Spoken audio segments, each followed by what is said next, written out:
Good evening, everyone. Today, our session is all about pronoun and their types.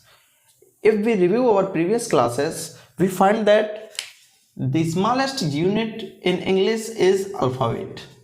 Alphabet सबसे छोटी इकाई थी, इससे मिलकर बना था वर्ड और वर्ड से मिलकर बना था सेंटेंसेस। मैंने बताया था कि सेंटेंसेस के मुख्य दो पार्ट होते हैं, एक होता है सब्जेक्ट और जो बचा हुआ कहलाता है वो कहलाता है प्रेडिकेट। सब्जेक्ट करने वाला हुआ, प्रेडिकेट सब्जेक्ट के बारे में ही कुछ ना कुछ एक्स्ट्रा जानकारी देता है। ठीक है, मैंने बताया था सब्जेक्ट में या तो नाउन यूज होगा या प्रोनाउन यूज होगा, और जो नाउन या प्रोनाउन की विशेषता बताएगा वो कहलाएगा एडजेक्टिव। तो इसमें जो 8 पार्ट ऑफ स्पीच हैं, जिसमें noun, pronoun, adjective, verb, adverb, conjunction, interjection और प्रीपोजिशन, तो उसमें हम पढ़ रहे थे नाउन एंड देयर टाइप्स। उसके बाद आज जो हम पढ़ेंगे वो पढ़ेंगे प्रोनाउन के बारे में।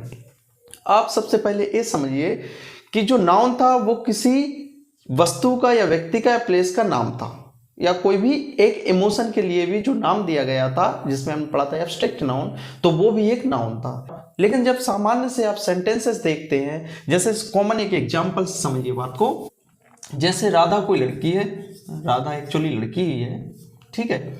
Radha is a good girl. अब वो अन्यथा ना हो वो अलग बात है, ठीक है, but she is a good girl.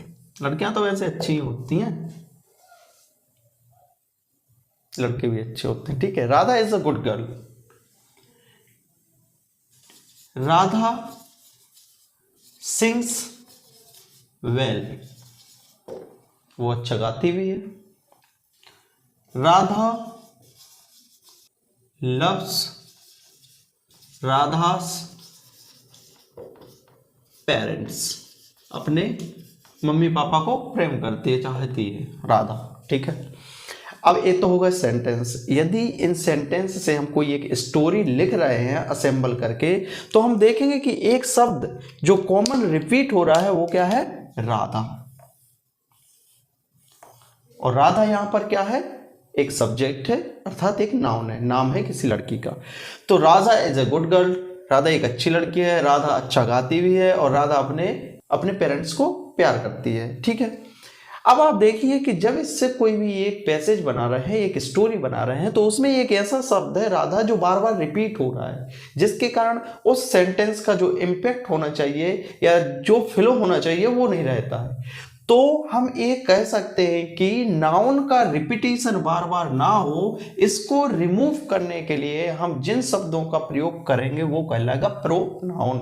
आप नाम से ही समझिए, pronoun instead of noun, noun की जगह जो उपयोग होंगे वो कहलाएंगे प्रोनाउन। इसलिए मैंने डेफिनेशन लिखी है कि these are the words which are used instead of noun. Instead of मतलब की जगह, तो जो प्रोनाउन है वो नाउन की जगह यूज होने वाले शब्द है, ठीक है। जैसे यहां पर राधा है, तो Radha is a good girl. इसके बाद हम लिखेंगे राधा की जगह जो एक प्रोनाउन यूज होगा वो क्या होगा, सी। सी सिंग्स वेल। उसके बाद सी लव्स, राधास की जगह क्या हो जाएगा, हर पेरेंट्स। हर भी एक क्या है, प्रोनाउन है। सी भी क्या है, एक प्रोनाउन है, और ए वाला सी भी एक प्रोनाउन है। तो मैंने एग्जांपल में लिखा है कि ही, सी, दे, आई, इट, यू एटसेट्रा इत्यादि जो शब्द हैं जो नाउन की जगह यूज होते हैं वो कहलाएंगे प्रोनाउन, और इन्हें कहा भी जाता है सब्स्टिट्यूट ऑफ नाउन। मतलब नाउन की जगह जो प्रतिस्थापित किए जा सके, मतलब नाउन की जगह इनको उपयोग किया जा सकता है, इसलिए इन्हें प्रोनाउन कहा जाता है। दूसरी बात, इनकी आवश्यकता भी मैंने बता दी कि जो सेंटेंस होता है या एक पैसेज होता है, पैराग्राफ होता है, उसमें बार बार यदि नाउन रिपीट हो रहा है तो उसके कारण जो फ्लो रहता है वो बेहतर नहीं होता, तो उनकी जगह उपयोग किसका होगा, प्रोनाउन का। नाउन के रिपीटिशन को रोकने के लिए हम जिन शब्दों का प्रयोग करेंगे वो कहलाएंगे प्रोनाउन, ठीक है। अब जब हम कोई सी भी बात करते हैं तो हम देखते हैं कि इसमें या तो बोलने वाला होगा मतलब करता होगा, या फिर होगा सुनने वाला जिससे हम बात कर रहे हैं, या हमें एक तीसरा पर्सन भी होगा जिसके बारे में बात की जा रही होगी। अर्थात पहला जो बोलेगा, दूसरा जो सुनेगा, और तीसरा जिसके बारे में, जिस भी टॉपिक के बारे में बात हो रही हो। तो हम देखते हैं कि इंग्लिश में 3 पर्सन होते हैं, जिसमें पहला पर्सन स्पीकर कहलाता है, दूसरा पर्सन लिसनर कहलाता है, और जो तीसरा पर्सन होता है जिसके बारे में बात की जाती है उसको कहा जाता है थर्ड पर्सन। अर्थात 3 person, first person, second person, third person. First person बोलने वाला होगा, सेकंड पर्सन सुनने वाला होगा, और थर्ड पर्सन जिसके बारे में बात की जाती है। ठीक है, वर्तमान में थर्ड पर्सन का इन्वॉल्वमेंट अधिक होता है। आप देखते हैं कि सामान्य तौर पर लोग चर्चा करते हैं तो वो भी तीसरे पर्सन की ही बात होती है। वो अच्छी भी हो सकती हैं और बुरी भी हो सकती हैं। यदि अच्छी होती हैं तो उन्हें प्रशंसा कहा जाता है, और जो बुरी होती हैं उन्हें निंदा करना। ठीक है, और ये वाले कैरेक्टर वर्तमान में बहुत देखे जा रहे हैं, थर्ड पर्सन वाले, क्योंकि लोग स्वयं से खुश है या नहीं है वो तो अलग मैटर रखता है, लेकिन दूसरों से उसे बड़ी दिक्कत है। चलिए देखते हैं आगे। ठीक है, ये तो हो गए पर्सन। 3 तरह के पर्सन होते हैं, first person, second person, third person. ठीक है, अब जो नाउन है वो थे कितने, 5 प्रकार के, जिसमें common noun, proper noun, collective noun, material noun और एब्स्ट्रैक्ट नाउन, और उनके बारे में जो नियम कायदे थे वो पढ़े थे हमने। अब जो प्रोनाउन है नाउन की जगह उपयोग होंगे उनके टाइप्स के बारे में हमें पढ़ना है। ठीक है, तो टाइप्स ऑफ प्रोनाउन, इसमें जो सबसे पहला टाइप है वो है पर्सनल प्रोनाउन। नाम से ही पता चल रहा है, पर्सनल अर्थात किसी पर्सन या पर्टिकुलर नाउन, जो प्रॉपर नाउन होते हैं उनकी जगह यदि कोई प्रोनाउन यूज हो रहा है तो वो कहलाएगा पर्सनल प्रोनाउन। जैसे हम देखेंगे कि राधा किसी लड़की का नाम था जो कि एक प्रॉपर नाउन है, और उसकी जगह हमने सी यूज कर दिया, तो सी क्या हो गया आपका पर्सनल प्रोनाउन। तो जब हम नाउन की बात करेंगे या प्रोनाउन की बात करेंगे तो इसमें एक रूल आता है कि यदि प्रोनाउन है वो वर्ब के सब्जेक्ट की तरह प्रयोग किया जाता है तो प्रोनाउन का सब्जेक्टिव केस, तथा यदि ये वर्ब के ऑब्जेक्ट की तरह प्रयोग हो तो इसका ऑब्जेक्टिव केस यूज होगा। जैसे राधा यहां पर नाउन था, एक सब्जेक्ट के रूप में उपयोग हो रहा था, तो इसको हमने रिप्लेस किया प्रोनाउन से, किससे, सी से। तो सी क्या हो गया, राधा का एक सब्जेक्टिव केस, वर्ब के साथ सी क्या हो गया, एक सब्जेक्टिव केस हो गया, प्रोनाउन का सब्जेक्टिव केस हो गया। जबकि हमने देखा था कि राधा लव्स राधास पेरेंट्स, वो अपने माता पिता को प्रेम करती है, तो इसमें आप देखेंगे कि सी तो है एक सब्जेक्टिव केस, लेकिन राधास है वो क्या है, एक ऑब्जेक्टिव केस। वर्ब का जो ऑब्जेक्टिव फॉर्म होगा, वर्ब के साथ जब ऑब्जेक्टिव फॉर्म यूज होगा तो जो प्रोनाउन यूज होगा वो ऑब्जेक्टिव केस का होगा। देखिए यहाँ पर इंग्लिश में 3 तरह के केसेस पाए जाते हैं। जैसे 3 तरह के पर्सन होते हैं, ऐसे 3 तरह के केसेस होते हैं। सबसे पहला होता है सब्जेक्टिव केस, जहां पर वर्ब के साथ प्रोनाउन सब्जेक्ट के रूप में उपयोग होता है, तो वहां पर प्रोनाउन का सब्जेक्टिव केस उपयोग होता है। यदि वर्ब के साथ ऑब्जेक्ट फॉर्म यूज हो रहा है तो वो ऑब्जेक्टिव केस कहलाएगा।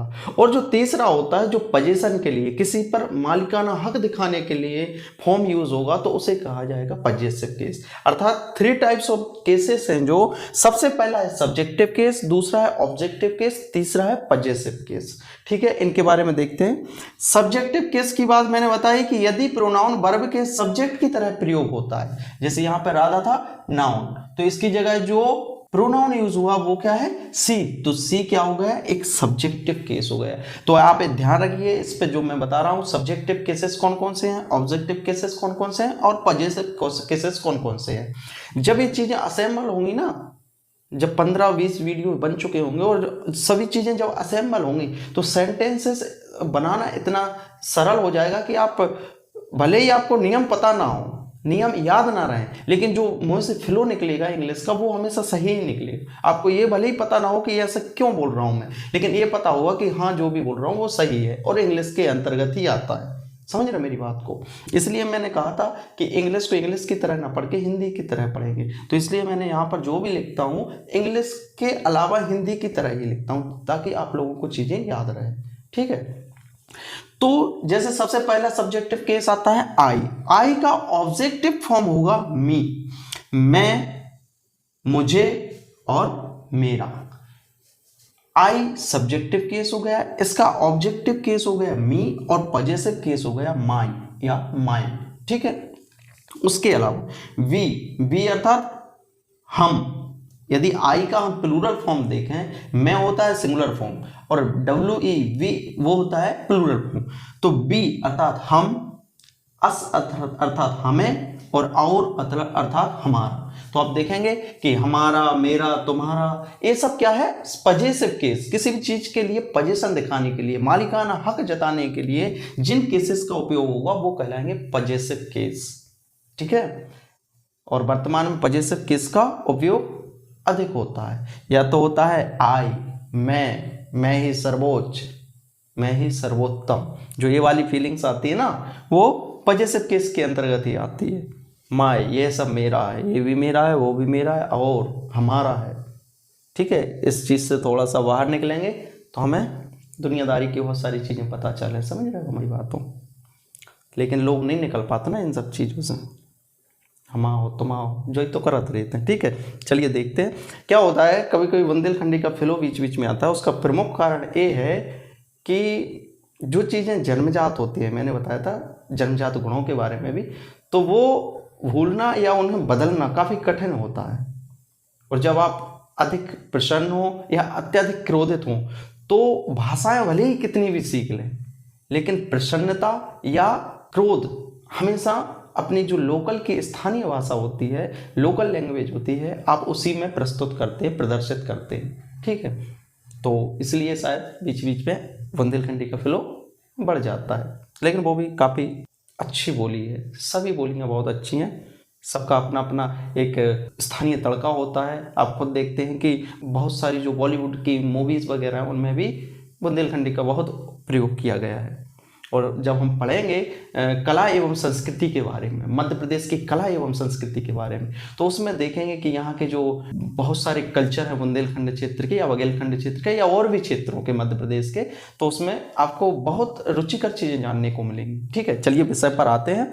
पजेसिव केस, सबसे पहला subjective case, objective case, possessive case. Subjective case में जो तीसरा है वो है सी, लड़की है उसके लिए वह, जब हिंदी में प्रयोग करते हैं तो इंग्लिश में उसे कहा जाएगा सी, और लड़के के लिए यूज किया जाएगा या मेल के लिए, जेंडर के लिए यूज किया जाएगा ही। ठीक है, तो सी, हर, हर्स, ही, हिम, हिज, वह, उसे, उसका। ठीक है, इट, इट्स। याद रखिएगा इट का जो सब्जेक्टिव फॉर्म है और ऑब्जेक्टिव फॉर्म है दोनों सेम ही है। और पजेसिव के लिए इट्स करते हैं, it's mine, it's belongs to you, ऐसा बोलते हैं। या जो भी चीज़, मान लीजिए पेन, तो मैं कहूँ this pen belongs to you, it's belongs to you. ठीक है, तो आपसे संबंध रखता है, तो उसके लिए करेंगे इट्स, पजेसिव केस। दे अर्थात वे, दे, देम मतलब उन्हें, देयर अर्थात उनका। ठीक है, याद रखिएगा THEIR है, कभी कभी लोग कंफ्यूज्ड होते हैं। THEIR वो होता है देयर अर्थात उनका, और THERE देयर अर्थात होता है वहां। ये छोटी छोटी सी गलतियां हैं जो हम अक्सर करते हैं। ठीक है, तो THEIR देयर मतलब उनका, और THERE देयर अर्थात वहां। तो दे, देम, देयर, वे, उन्हें और उनका।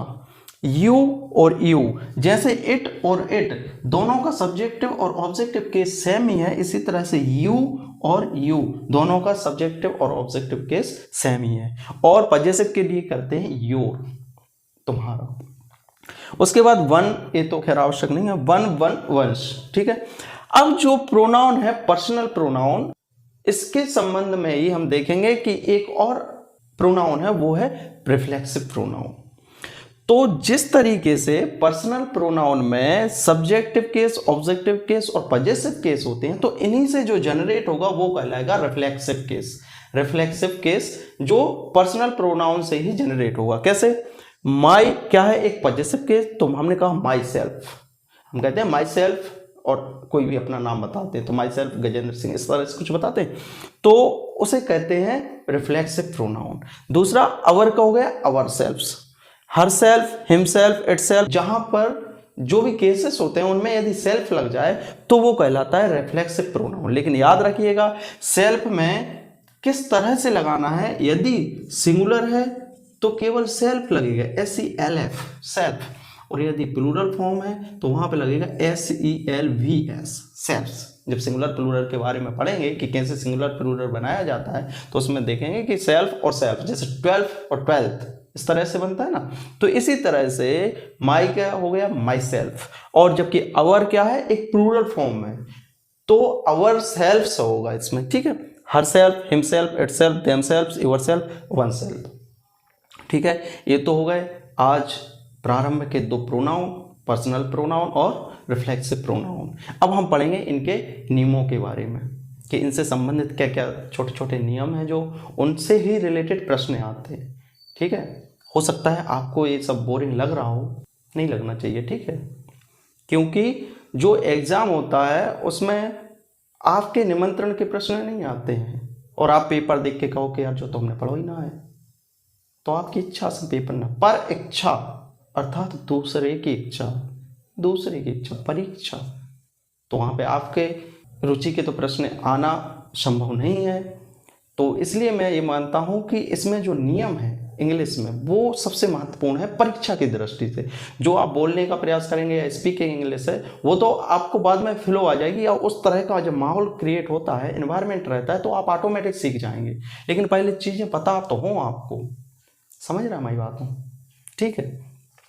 चलिए मिलते हैं अगली क्लासेस में और इसमें हम पढ़ेंगे नियमों के बारे में। बहुत बहुत धन्यवाद, शुभ रात्रि, सो जाइए, ठीक है।